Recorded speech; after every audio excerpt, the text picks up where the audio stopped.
E hoje nós vamos dar continuidade no nosso texto, na palavra do Senhor.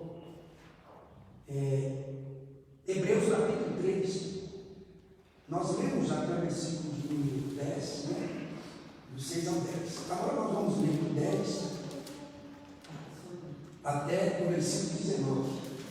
Eu sei que o tempo é pouco para falar todos esses versículos, porque a gente vai esmiuçar mais alguns versículos aqui, que são versículos chaves para a nossa vida.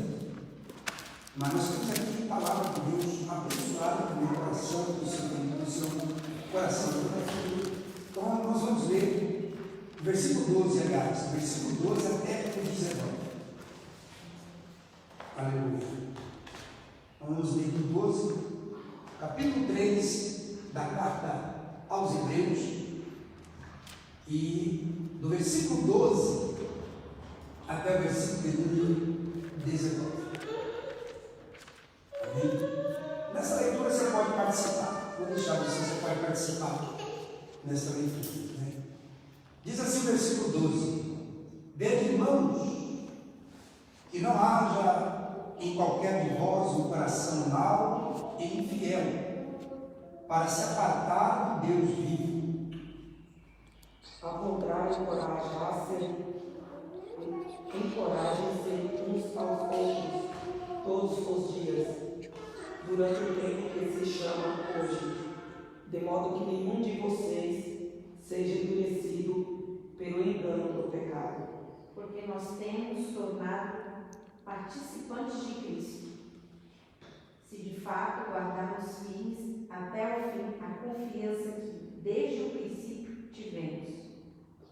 Então se diz: hoje, se ouvides a voz, não endureçais o vosso coração como foi na provocação.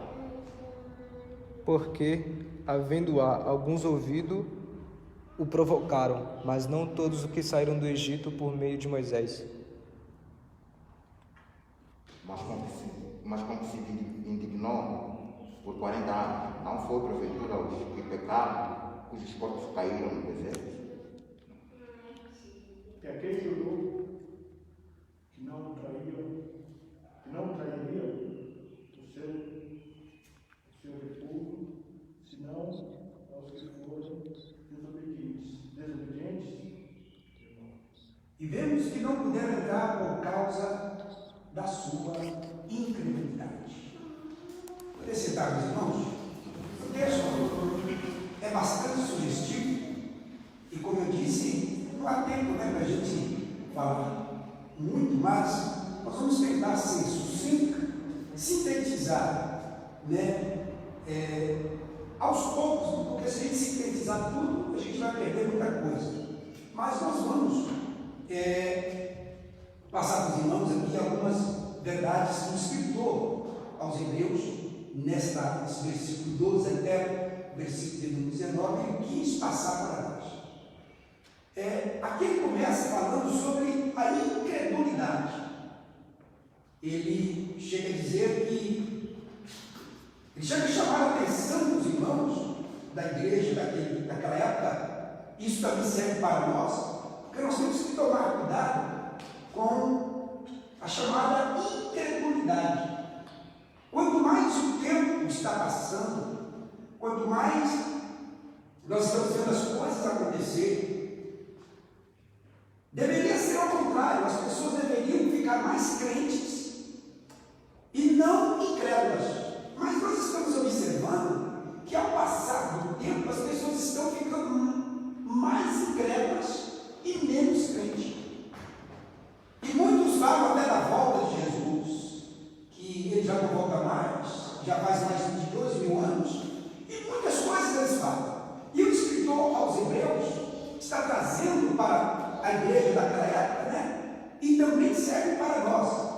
Os pecados que Israel cometeu contra Deus, de uma forma tão espantosa e afrontosa, com a sua incredulidade, porque eles ficaram crendo, eles não creram nas promessas de Deus. O que faz o homem perder a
Mário, ele jurou. Deus não precisava nem jurar, porque não precisa jurar. A própria Bíblia diz, né, que nós não precisamos fazer juramento, jurar. Não, mas Deus, para dar ênfase, né, no coração de Abraão, quando ele faz a promessa a Abraão, quando Abraão está fazendo o sacrifício, e a Bíblia diz que quando passa o fogo no meio dos animais, foi ali que Deus fez uma promessa para Abraão, e ali Deus fez juramento. O próprio Deus levanta a mão, não tinha por que jurar, porque não tem ninguém maior do que Deus. Ele jurou para ele mesmo. Falou: olha, Abraão, disseram que a sua descendência será peregrina na terra do Egito, né? Passará 400 anos, mas eu descerei e levarei ele para uma terra. E Deus havia falado isso. Então Deus, com o juramento dele, ele ratificou a sua promessa para aquele povo. Então, se o próprio Deus já havia dado a Deus, Deus já havia provado para aquela nação, tanto para Abraão e tanto para a nação de Israel, que ele era Deus confiável, que Deus era confiável.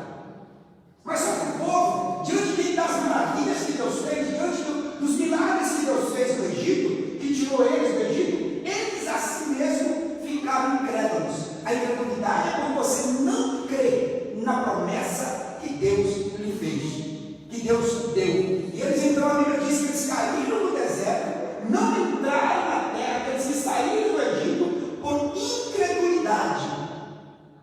E agora nós vemos aqui um escritor dizendo: vede, irmãos, que não haja em qualquer de vós um coração mau e infiel para se apartar do Deus vivo. Nós entendemos aqui que o que ameaça a igreja hoje é a mesma coisa que ameaçou o povo de Israel.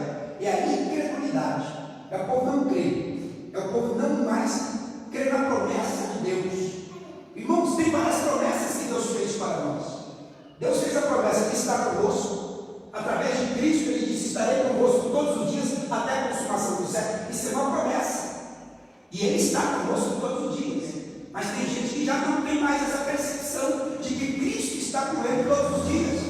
Ele acha que Cristo, Mateus, só está com ele nos dias bons. Que Deus só está com ele se as coisas for favoráveis a ele. Se as coisas acontecerem conforme ele quer, aí Deus está com isso. Aí Cristo está com isso. Se não acontecer daquele jeito que ele quer, é porque Deus não está. E isso não é verdade. Jesus, ele prometeu: estarei convosco todos os dias. Tem dia de luta? Não tem. Tem dia de prova? Não tem. Tem dia de choro? Não tem, moçada. Tem dia de riso? Não tem. Mas Deus está conosco todos os dias. Não importa o dia. Não importa o dia que nós estamos passando por ele. Romário, tem dia mal. A Bíblia fala: tem dia que é mal. Tem dia que ele vem para você, ele vem tentar me atropelar. Tem dia que você levanta da cama, você fala: não, esse dia já não vai ser tão bom. Tem dia que você fala: não, esse dia vai ser maravilhoso. Tem hora, olha só, hoje mesmo. Hoje, quando você se levantou, estava tudo nublado, estava? Você falou: rapaz, que dia vai ser frio, né? Vai ser aquela coisa toda. De repente, o sol raiou. Então, aquilo que parecia ser ruim ficou bom. E tem coisa que parece que é boa, passa a ser ruim. É como o dia de sol. Tem hora que você sai, o dia está lindo, bonito, aquela coisa linda, daqui a pouco um trovão, chuva, mas está no sol, a nuvem, né, cobre o sol e vem agora que é a tempestade. Mas o dia começou lindo. Então veja, ele prometeu todos os dias, irmãos. Não é só no dia que tem sol que ele está conosco, é no dia que tem nuvem também, ele vai estar conosco. Aleluia! Então, a falta de fé dessas pessoas, a incredulidade, fez com que eles pagassem um preço muito grande.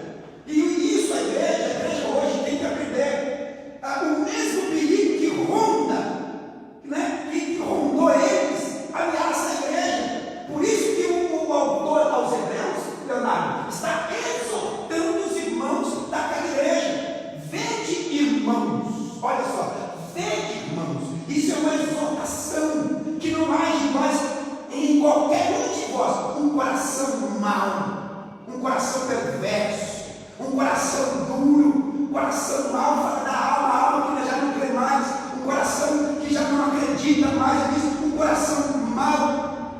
No original fala um coração perverso, um coração que não crê nas promessas de Deus, para que e seja infiel, um coração mau e infiel. Sabe por quê? Tudo começa de dentro para fora. De dentro para fora. É nossas ações.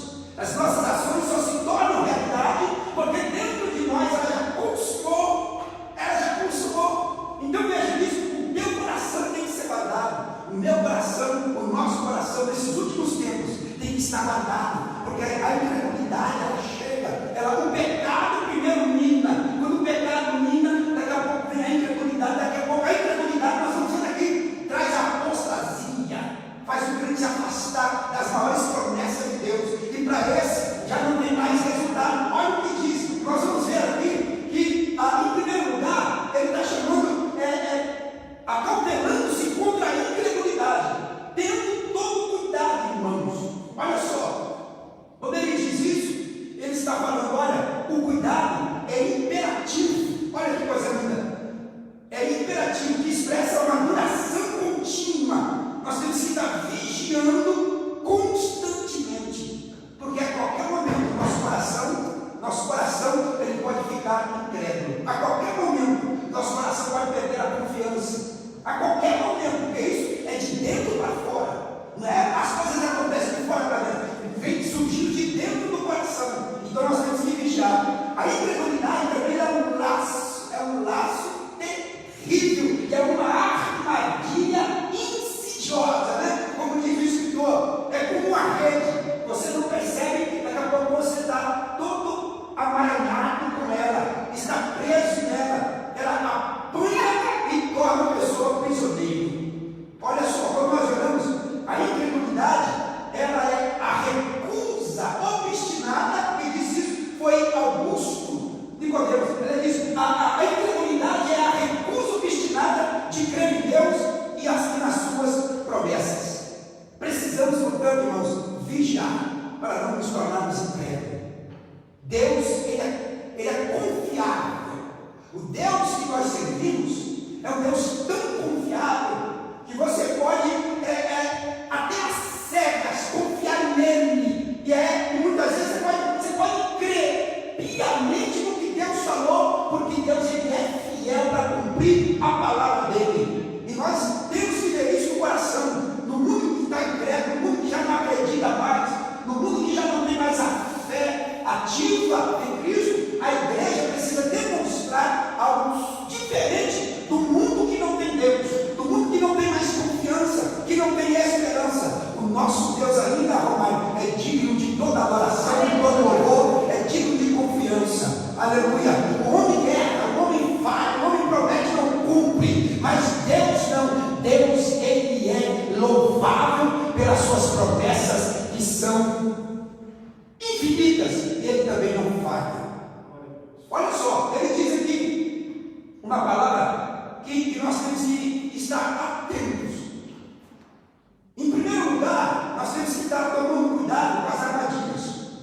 Em segundo lugar, olha só, em segundo lugar, a origem da incredulidade. Ele diz: tendo cuidado, irmãos, isso para que jamais aconteça com qualquer um de nós. Porque, irmãos, aqui é o seguinte: nós podemos ser vítima da incredulidade, qualquer um de nós. Por isso que ele diz: para vigiar que a incredulidade ela entra sorrateiramente no coração. Né? A expressão cardíaca, que é coração perverso, significa um coração maligno. Mas aí nós vamos ver que, em terceiro lugar, o efeito da incredulidade. O que a incredulidade faz? Olha o que ele diz aqui: afasta de Deus, para se afastar do Deus vivo. Tem pessoas que não acreditam em Cristo, tem pessoas que não acreditam em Jesus. Ele diz: o negócio é Deus, é Deus, é Deus, é só Deus, é Deus. Ele deixa Jesus de lado, ele não quer nem conversa com Jesus. Ele não quer conversa com Jesus. Primeiro, que ele não crê que Deus que Jesus é Deus. Aí ele faz acepção entre Deus e Jesus. Para uns, Jesus é apenas um profeta. Para uns, Jesus é apenas que cumpriu a palavra, acabou e foi embora. Mas ele se apega mais a Deus. É Deus, é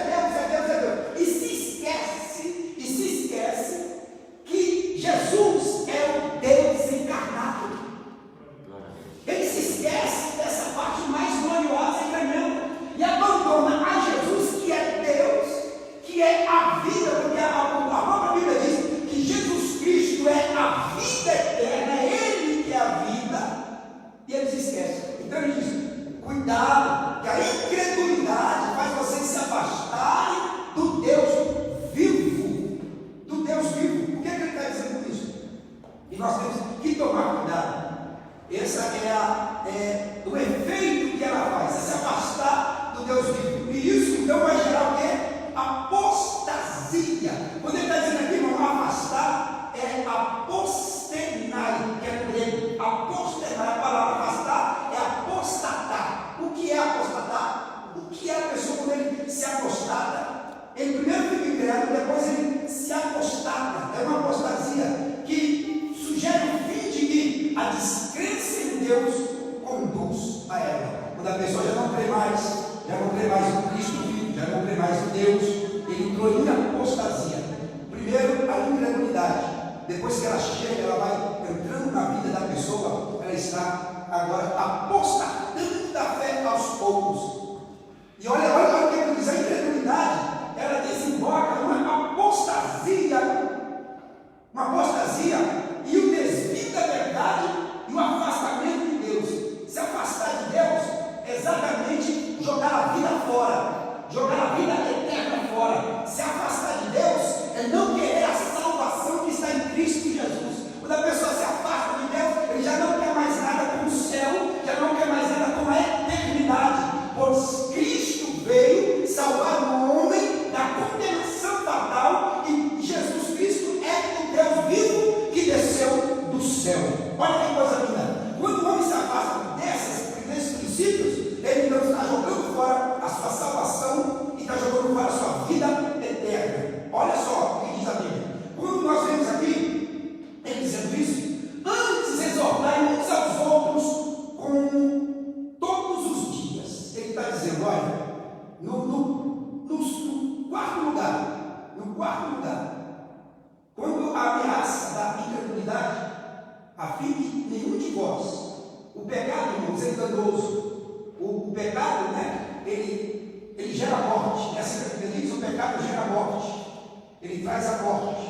E quando a pessoa torna essas coisas ativas na sua vida, ele vai morrendo aos poucos, vai deixando de viver a vida que Deus sempre quis que ele vivesse. Aí nós jogamos e vemos que o pecado é tão terrível, ele é enganoso, ele oferece prazer e dá desgosto. O pecado é assim, ele oferece prazer ali em 5 minutos, mas ele causa desgosto. É verdade. Um certo irmão chegou para mim uma vez e falou, pastor, rapaz, é difícil, o pecado é terrível, né? Ele havia cometido um deslize, né? Esse irmão havia cometido um pecado, e ele disse, olha pastor, é algo terrível, terrível, terrível. O pecado faz você ficar nojento, o pecado te faz ficar imundo, ele engana você aos seus olhos, aquilo é prazeroso, aquilo é bonito, mas depois que você pratica, que você cai, olha, torna amargo, torna doloroso, é doído até para dormir, é doído. Ele me contando essas coisas, eu falei, agora irmãos, imagina uma coisa, o pecado faz tudo isso, ele engana a pessoa.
com raiva de minhas feministas, não é porque está sendo gravado, mas elas falam, do meu corpo eu faço o que eu quero, do meu corpo e tal, aí começa o aborto. Teve um censo aí que foi feito, que o aborto, no ano passado, matou mais do que o Covid. Quantas pessoas morreram no Covid?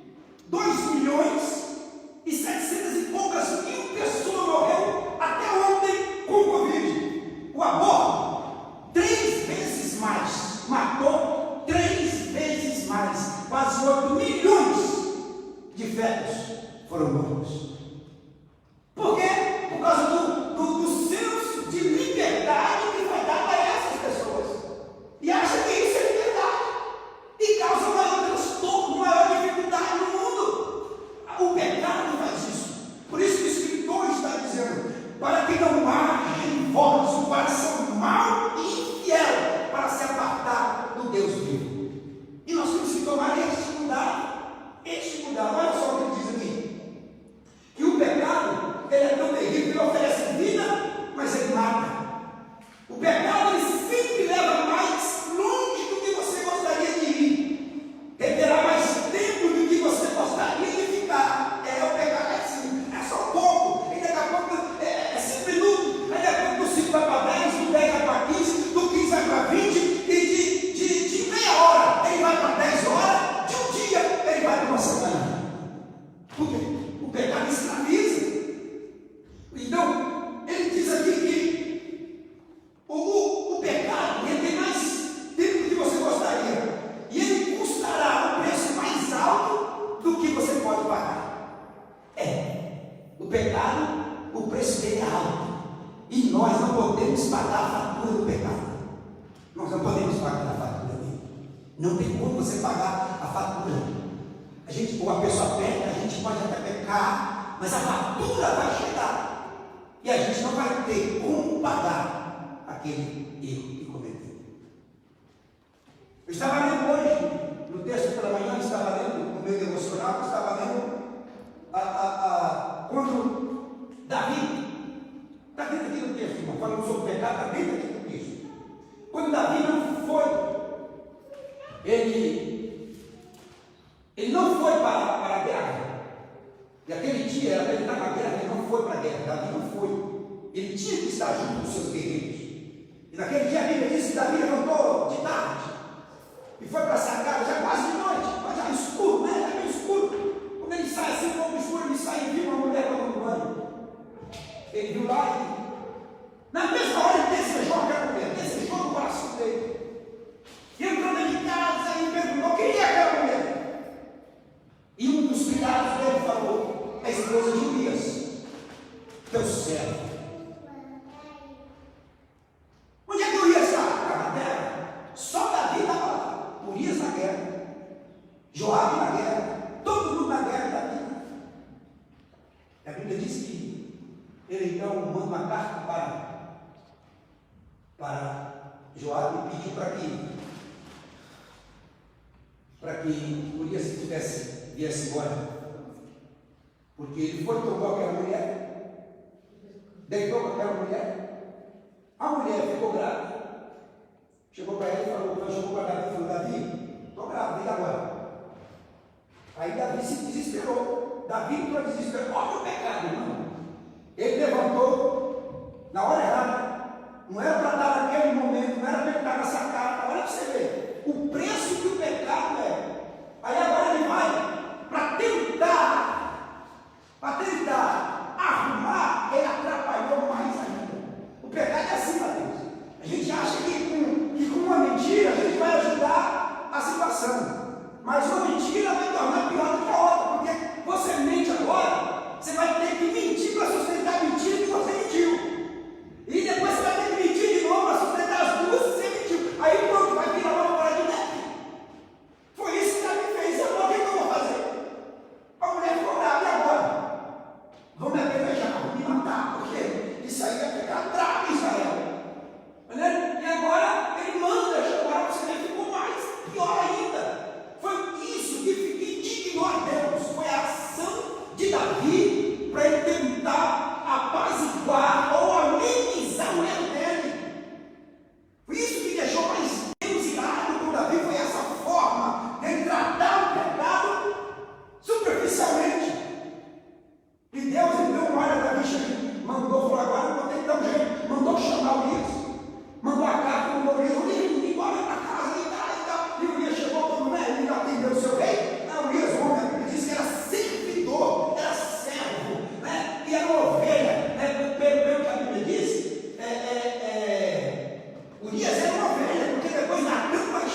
chega na cama da Lena, na cama, Urias, e tal, entra aqui, e tal, e quando estava na noite, Urias vai dormir na sua casa, Urias e tal, ele fala, né? Urias vai dormir, e tal, vai lá, vai entrar com a mulher, e o pai, eu estou livre da acusação, né? Aí vai dizer que o filho é dele, olha que coisa, irmão, olha que coisa, isso vem de quem? Não vem de qualquer ser humano, vem de Davi, irmão, um homem segundo o coração de Deus. Agora eu aprendi uma coisa aqui, irmão. A unção não te protege do pecado. A unção não protege ninguém do pecado. A posição que nós estamos não nos protege do pecado. O que protege o homem, seja ele plebeu ou rei, é a vigilância dele. Mas eu sou rei, eu sou ungido de Deus e tal. Olha o pecado vem de cavazinho. O pecado para Davi vem na forma de uma mulher tomando banho. E ali ele caiu, ali ele pecou de amor. Agora olha o preço dele. Quando ele viu que Urias foi, Urias vai para casa, vai deitar e tal. E Urias foi, mas a Bíblia diz que Urias ficou onde? Na porta. Não foi para casa, não foi dormir com a mulher, não deitou. Irmãos, Urias era tão fiel. Era um servo, era um cordeirinho mesmo, que ele pensou comigo, como posso eu ter deleites na minha casa, né, deitar com a minha mulher enquanto os meus irmãos estão na guerra? Olha, irmão, isso aqui deixou Deus de uma forma tremenda com Davi, que o julgamento, eu estou correndo, o julgamento que Deus deu a Davi foi duro. Deus perdoou o pecado de Davi, porque Natan falou, teu pecado foi transpassado, mas o prejuízo que está vindo aí, né? Em outras palavras, é melhor você morrer, porque o que está vindo aí, o que você vai sofrer no coração, não vai ser pouco. Irmãos, aqui o escritor está dizendo, para não se apartar do Deus vivo. Estou correndo aqui, irmão, olha só, a Bíblia diz aqui, olha o que ele diz, que o pecado, ele afasta o homem de Deus, né? E quando nós olhamos que a conspiração, ele também é a conspiração contra o amor, apostatar de Deus é enveredar-se pelo caminho da morte. O homem que se apostata, ele está fretando com a morte espiritual, ele está fretando com a morte. O homem que apostatou, que ele um dia conheceu o que é Cristo, o que é Deus. Irmãos, é tão sério o negócio aqui, que eu vou ler aqui um texto para os irmãos. A pessoa que se apostata, o que é apostatar? É um dia aquele que já conheceu Cristo, já participou da ceia, já participou de todas as coisas da igreja, né? Já foi batizado com o Espírito Santo, e se não foi, ele participou das coisas santas e tudo, teve a salvação na vida, e ele agora se apostata. A Bíblia diz que é melhor não conhecer do que conhecer e não praticar. É melhor que ele fosse uma pessoa que nunca tivesse contato com Deus na vida, do que depois dele ter conhecido o que é graça, conheceu o que é salvação, ele virar um credo e também uma apostada. O texto lá em Romanos, deixa eu ver se eu acho aqui, Romanos capítulo 8, deixa eu ver se é isso, Romanos 8, 39, eu vou ver aqui, irmãos, eu vou ler para os irmãos o que é o preço que é a pessoa fazer, desviar, voltar, né, cair na graça e não mais querer se levantar. É muito doloroso, porque, deixa eu achar aqui o texto e vou dizer para os irmãos, aqui a gente vai dar mais um pouco, eu vou falando aos irmãos. Quando nós olhamos para o texto, nós vemos que no quarto lugar, ameaça a incredulidade, a fim de que nenhum de vós seja endurecido. O pecado é enganoso por natureza, atraente no exterior e corrupto por dentro. Olha só que coisa. E leva à ruína. Agora, o interessante aqui é que existe um antídoto para tudo isso. No versículo 13, antes ao antídoto contra a incredulidade e contra a apostasia. Tem um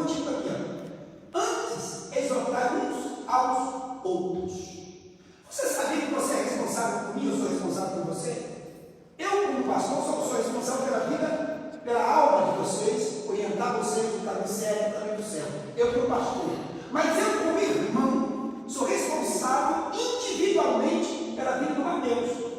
E o Mateus, individualmente, é responsável pela minha vida espiritual. Olha o que o autor escreveu aqui. Antes, exortai-vos uns aos outros, uma vez só? Não. Todos os dias, durante o tempo que se chama hoje. Sabe o que está dizendo aqui, amado? Que se você vê o teu irmão e cair no pecado, você tem por obrigação de exortar ele que não caia. Você está vendo? É responsabilidade minha com a vida do meu irmão. Eu não posso ver o Mateus, que serve a Deus, que está aqui na igreja, lutando para ser crente, e ver que o diabo está marcando para ele está indo como um cordeirinho, né? Porque a Bíblia diz que nós somos levados à morte todos os dias, como um cordeiro, eu ver ele indo para o erro, e eu não exortar, gritar para ele: ei rapaz, é como irmão, a pessoa está caindo, tem um buraco. Quando a pessoa está indo, ela não sabe, que eu lá você passou pelo buraco, né? E o irmão está indo para lá, na sua direção oposta. Você sabe que tem um buraco ali, o irmão está indo, é sua obrigação de gritar para ele: não passa aí não, que tem um buraco aí, você vai cair, você vai quebrar a perna. É isso que o escritor está dizendo, Nassara. Exortai-vos uns aos outros. Nós precisamos cuidar como igreja, irmão, como igreja que você professamos da mesma fé, como igreja que adoramos o mesmo Cristo. Você que tem responsabilidade para que o seu irmão não caia no pecado, não caia no erro, e se ele estiver indo, está sendo incomodado, porque o irmão está indo porque não quer, não é porque ele está indo porque ele gosta, está sendo incomodado. Aí você precisa gritar e pedir a Deus, e falar para ele: irmão, não faz isso não, você está errado, irmão, olha, Jesus é melhor, esse não é o caminho para você não, isso é o nosso direito. É isso que o escritor está dizendo para mim e para você. Esse é o antídoto para a apostasia. E o que é que nós temos que fazer? Exortar. Olha o que ele diz. Existem 3 antídotos, né? Exortação mútua. Pelo contrário, exortarmos mutuamente cada um durante o tempo que se chama hoje. Hoje, irmão, é entendido no tempo da graça. É o tempo que nós vivemos. É esse tempo. Porque o irmão, ele está caminhando para a celestial mansão. Ele está andando comigo para a nova Jerusalém. E eu quero que Mateus entre lá. Mas eu preciso ajudar ele também a entrar lá. Eu preciso dar suporte para ele, ajudá-lo. Se eu souber que ele está caindo, eu tenho que ajudar ele. Então, esses são o primeiro. É a exortação mútua. Nós temos que exortar uns aos outros. A Bíblia nos ensina isso. Estendendo. A afeição fraternal leva à demonstração da totalidade da presença da graça. A afeição fraternal leva à demonstração mútua. E esta mantém a integridade da família da fé. A igreja é uma comunidade de irmãos que se amam e vencem. E nós, se nós estivermos aqui na igreja e nós demonstrarmos amor um pelo outro, então nós estamos no lugar errado. Porque o mundo já não tem mais amor. Aí Deus forma a igreja para que nós amemos uns ao outros. Não é assim que a Bíblia diz? Qual é o primeiro mandamento? Amar a Deus sobre todas. E o segundo maior mandamento? Amar o seu próximo como a ti. Isso é na comunidade, na igreja, na eclésia. Nós somos tirados para fora. No mundo da inimizade, no mundo da separação, no mundo é cada um para si, e Deus criou, ele diz: cada um para si, Deus criou.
dissensão, invejas, malícia, todas essas coisas estão operando na igreja de Corinto.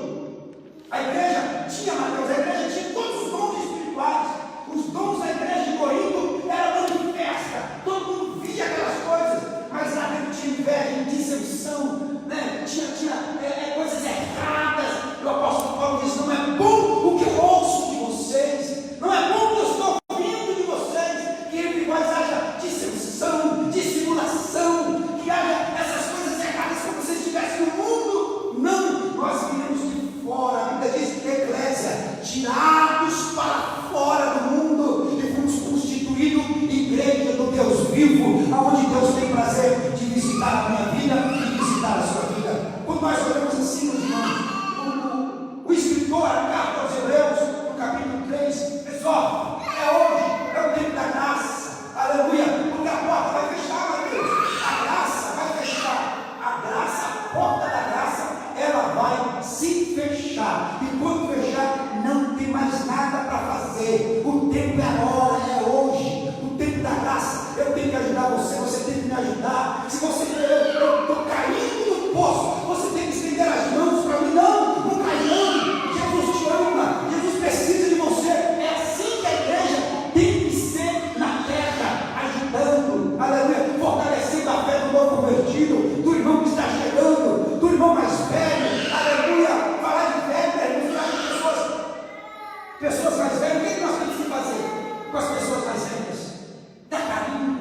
Homens que trabalharam no Evangelho, homens que deram a vida pelo Evangelho, homens que trabalhou, que andou, que levou ceia, caminhou, né, irmão? Hoje a igreja está aí, hoje tem carro, todo mundo praticamente tem carro. Nos países mais desenvolvidos, as pessoas têm carro, não precisa mais andar a pé, não precisa mais andar a cavalo. Mas esses homens que um dia, aleluia, começou do zero, esses homens que um dia começou a igreja, que levaram a ceia do Senhor, levaram a pé, caminhou, levou a pé, andou, visitou as pessoas. E hoje a igreja de pessoas mais novas, igreja de pessoas mais intelectuais, vamos dizer assim, né, irmão? Pessoas que estudam mais do que esses homens hoje desfazer dessas cães, desses homens que um dia são baluartes. Eu li um livro uma certa vez, Orlando Boyd dizendo, se hoje eu enxergo mais longe, se hoje eu estou enxergando mais longe, é porque eu estou sobre os ombros de homens que me deram apoio, que foi esses que começaram a igreja do zero, que não andaram de carro, não tiveram o luxo, muitas vezes, que a igreja de hoje tem. É verdade, meus irmãos, não tem não. E hoje nós temos que amar, por isso a Bíblia diz: amar, ter aquela comunhão, exortando, porque o tempo da graça vai se fechar, a porta da graça vai fechar, para que nenhum de vós endureça pelo engano do pecado.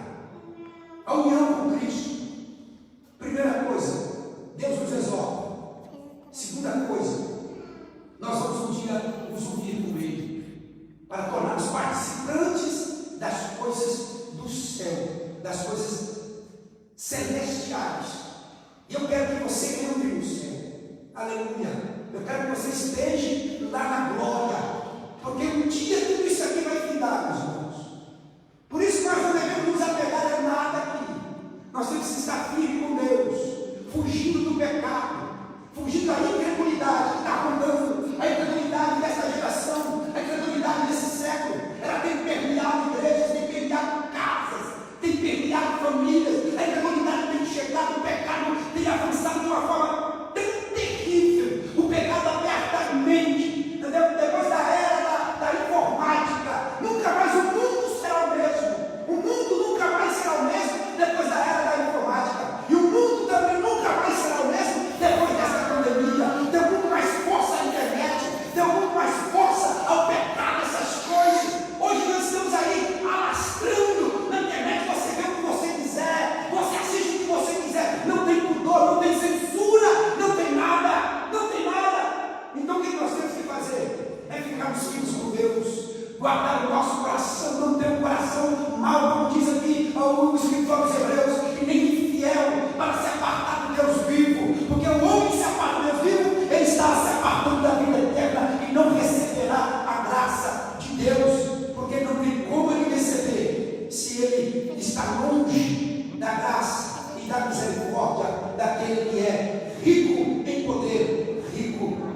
maravilha. Meus irmãos, quando nós olhamos para o que nós estamos sendo hoje, é um perigo nós descuidar da nossa vida espiritual. É um perigo se nós não ficarmos atentos às coisas que tão devagarzinho, irmãos, ela vem tomando conta da nossa vida, do nosso coração, da nossa chamada.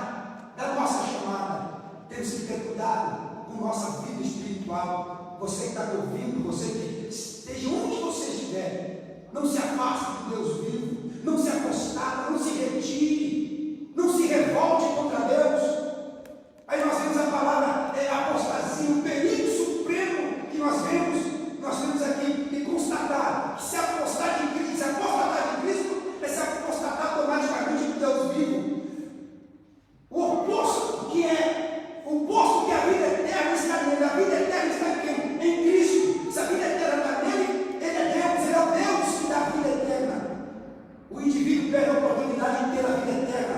Se entrar nessa condição, com frequência, o caminho de alguma realização ou espiritualidade leva o indivíduo ao nível mais baixo da perversão do que tinha antes de aceitar o Evangelho. Olha que coisa, irmãos. Olha que coisa.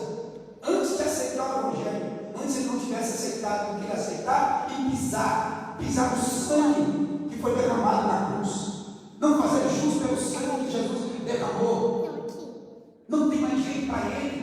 Se ele fizer um ato desse, ele não pode encontrar mais a salvação. É a própria Bíblia que diz, é a própria palavra de Deus que diz. E o nosso conselho para a igreja é que a igreja não se apostate nesses últimos dias, porque a própria Bíblia diz, o próprio apóstolo Paulo diz em Tessalonicenses, que virá a apostasia.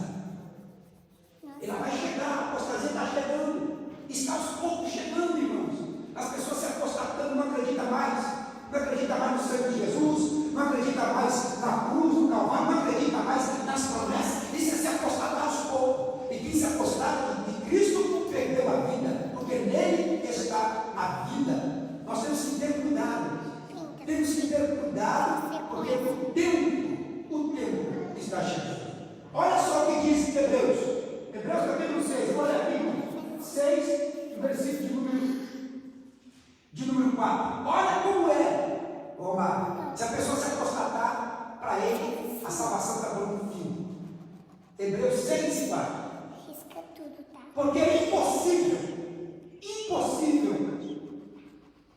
que os que já alguma vez foram iluminados e provaram o dom celestial e se fizeram participantes do Espírito Santo, olha só, olha o versículo 5, e provaram a boa palavra de Deus e as virtudes do século futuro, versículo 6, e recaíram, seja outra vez renovados para arrependimento. Olha que coisa, olha o perigo da incredulidade e da apostasia, pois assim quanto a eles, de novo, crucificaram o Filho de Deus e o expuseram ao vitupério. Olha o perigo, Mateus. Irmãos, estão me ouvindo? Você que está aí me assistindo, olha o perigo de se apostatar. O apóstolo Paulo já tinha avisado que chegará o tempo da apostasia. E nós estamos vivendo esses dias, parece que estamos entrando nesta era das pessoas não acreditarem mais, zombarem do Evangelho, zombarem de Deus, zombarem dos crentes. É verdade, mas eles estão zombando. Aleluia! Muitos que procuram Deus para sanar o seu problema imediato, agora. Se Deus não fizer agora, eles não querem Deus.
exortando uns aos outros. Aí nós vemos aqui, irmãos, que se um homem caiu, vou parar aqui mesmo, não vou mais andar. Que se um homem que se apostata, aquele que se apostatou, né, ele joga fora todas as chances dele de entrar um dia no céu. Todas as chances que ele tinha de entrar no céu, ele joga fora quando ele se apostata. Quando ele endurece o coração contra Deus vivo, ele é infiel, é incrédulo, não obedece a palavra de Deus, não tem a Deus, ele se torna infiel.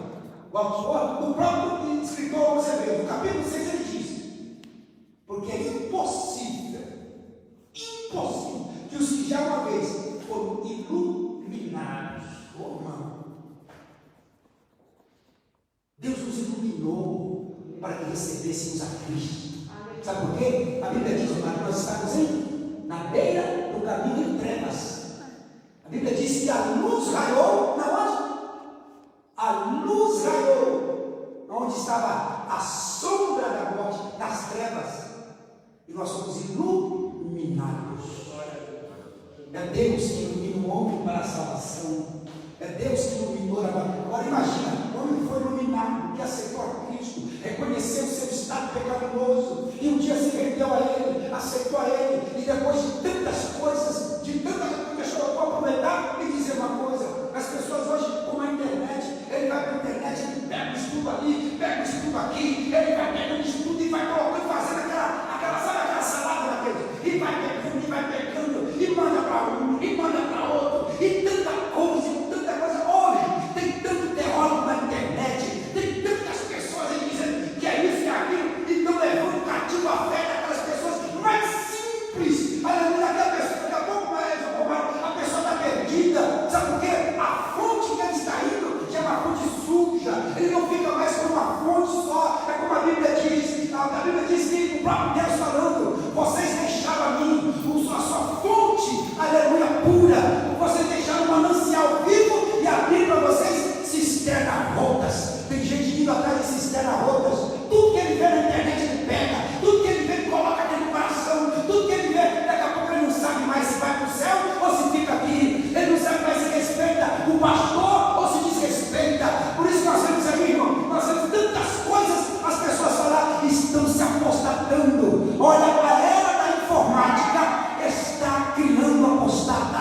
Escute o que eu vou dizer: esta era da informática, dos vídeos que estão passando, muitos deles, com exceção não, eu quero dizer aqui, toda regra tem exceção. Tem homens de Deus ainda que vai para a internet para ensinar a palavra, mas a maioria que estão aí não estão ensinando a verdadeira palavra, o ensinamento da palavra, e tem causado uma confusão, e isso está causando incredulidade e apostatando muitas pessoas.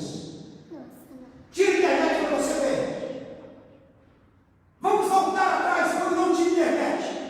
Não estou dizendo que a internet é do capeta, do diabo, não estou dizendo nada disso. Agora, veja a igreja com a internet, com os vídeos que estão hoje ali, e veja a igreja que só ia lá buscar a palavra de Deus com o seu pastor, que honrava. Eu sou da época, irmãos, escute aqui o que eu vou dizer.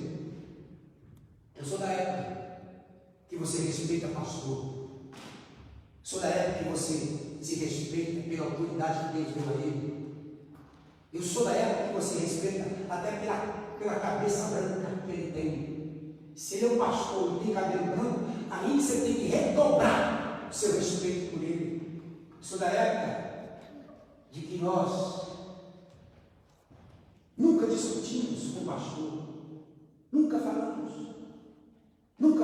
que ele não tinha nada de Deus. Hoje, nós vemos as pessoas se levantar, brigar com o pastor, amaldiçoar o pastor, amaldiçoar a igreja.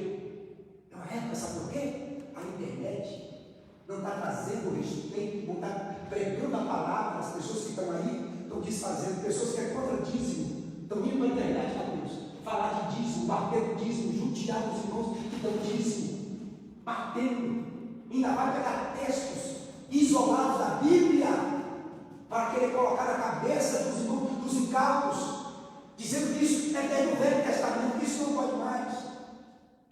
Outros que eu estava vendo ali, irmãos, eu começo a ver que paro na hora de ver, quando eu vejo que ele está degradando a igreja, falando mal do pastor, judiando a igreja, eu paro de ver, e tem gente que fica passando para frente. Não, irmãos, nós somos da época, porque se nós não tomarmos cuidado, a incredulidade entra na nossa casa, não é você que está indo buscar, não. É você que está abrindo a porta dela através de um canal, através de um vídeo que você coloca dentro da sua casa. Seus filhos. Eu sou daquele pastor que eu ensinei meus filhos a respeitar pastor, a respeitar a igreja de Deus, a respeitar. Se o pastor está errado, quem é que vai cuidar dele? Eu aprendo aqui e encerro aqui. Davi tocou em Saul. Davi, quando ele cortou a órgula do vestido do manto de Saul, o coração dele doeu.